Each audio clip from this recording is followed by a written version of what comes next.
Permanent Secretary in the Ministry of Social Development, Veronica Charles, is confident in the staff and programs of the Grand Bacolet Rehabilitation Center.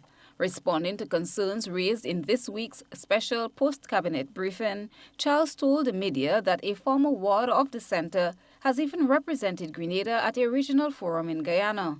The center, she says, since its establishment in 2016, has had persons reintegrated into society, although they are faced with a bit of challenge. Charles says they are now working with the authority to have extended time for some students to complete their programs. We continually had persons being reintegrated back into society. It is only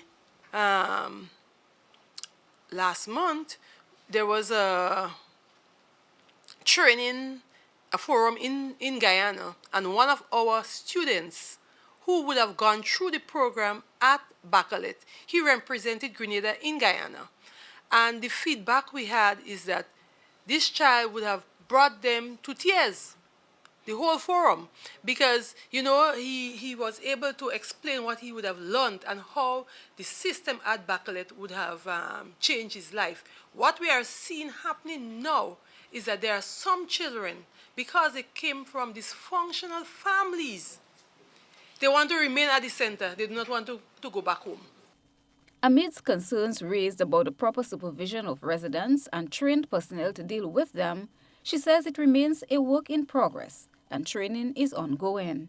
Mrs. Charles reports that a full fleet of professionals are presently employed at the Grand Bacolet facility. Later on this month, we will also receive training in child-adolescent development, and this is being provided through the juvenile justice reform. So from time to time, we will continue to have the training I sit on the board, and we are in the process of looking at all of the issues, you know. As you raise your concern, we take the notes of it, and we try to see how best we can strengthen the organization. But presently, we do have a lot. We've received now the okay to go ahead with a lot of the training that USAID would have implemented. As a project facility, we know it has been open. It was open in 2016, and it is a work in progress. We have, as a ministry, we have made strides in strengthening what happens at Bacolet.